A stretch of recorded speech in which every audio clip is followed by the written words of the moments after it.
সবাইকে ঢাকা পোস্টে স্বাগত জানাচ্ছি। দর্শক, আরিফ আজগর এই মুহূর্তে সংযুক্ত আছি কুমিল্লার বুড়িচং উপজেলার। দর্শক, আপনারা নিশ্চয়ই অবগত আছেন, গত কয়েকদিনের টানা ভারী বর্ষণ এবং উজান থেকে নেমে আসা পাহাড়ের যেই ঢল, পানির যেই ঢল, সেই ঢলে কিন্তু বাংলাদেশের ১১টি জেলায় কিন্তু বন্যা ইতিমধ্যেই চলমান আছে।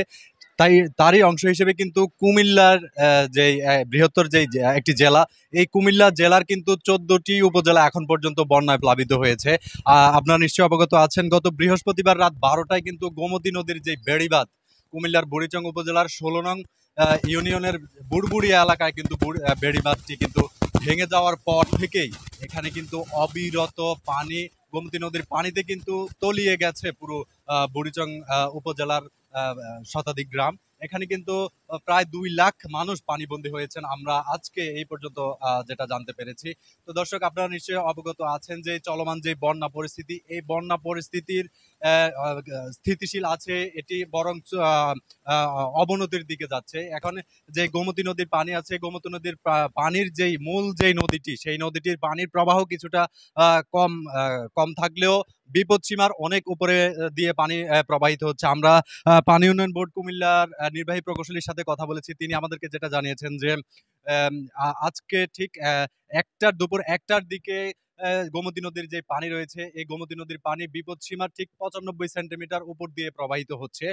তিনি আমাদেরকে যেটা আরো জানিয়েছেন যে গোমতী নদীর যেই পানি রয়েছে, সেটি কিন্তু প্রতি ঘন্টায় ১ সেন্টিমিটার করে কমে যাচ্ছে।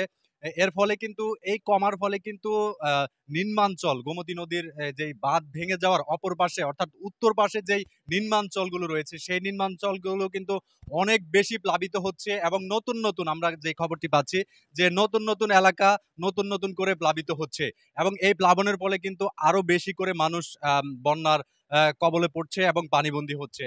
আমরা ইতিমধ্যে যেটা জানতে পেরেছি, অনেক মানুষ কিন্তু আশ্রয় কেন্দ্রে আশ্রয় নিলেও বেশিরভাগ মানুষ কিন্তু খোলা আকাশের নিচে একেবারে বেড়ি বাঁধের উপরে অবস্থান করছে এবং সেখানে কিন্তু খুব কম সংখ্যক ত্রাণ এবং খাবার, বিশুদ্ধ খাবার পানি, সেলাইন সহ এই সমস্ত উপকরণ কিন্তু খুবই কম পৌঁছাচ্ছে বলে আমরা স্থানীয়দের সঙ্গে কথা বলে যেটা জানতে পেরেছি। তো তারা আমাদেরকে যেটা জানিয়েছেন যে যত দ্রুত সম্ভব যেখানে প্রত্যন্ত অঞ্চলগুলো, দুর্গম অঞ্চলগুলো যেগুলো রয়েছে, সেগুলো থেকে যদি ত্রাণ সরবরাহ করা না যায়, তাহলে কিন্তু সেখানকার মানুষের যে দুর্গতি, সেটি কিন্তু আরো বেশি বাড়তে পারে। তো দর্শক, এই ছিল আমার কাছে কুমিল্লা থেকে বন্যা পরিস্থিতির সর্বশেষ।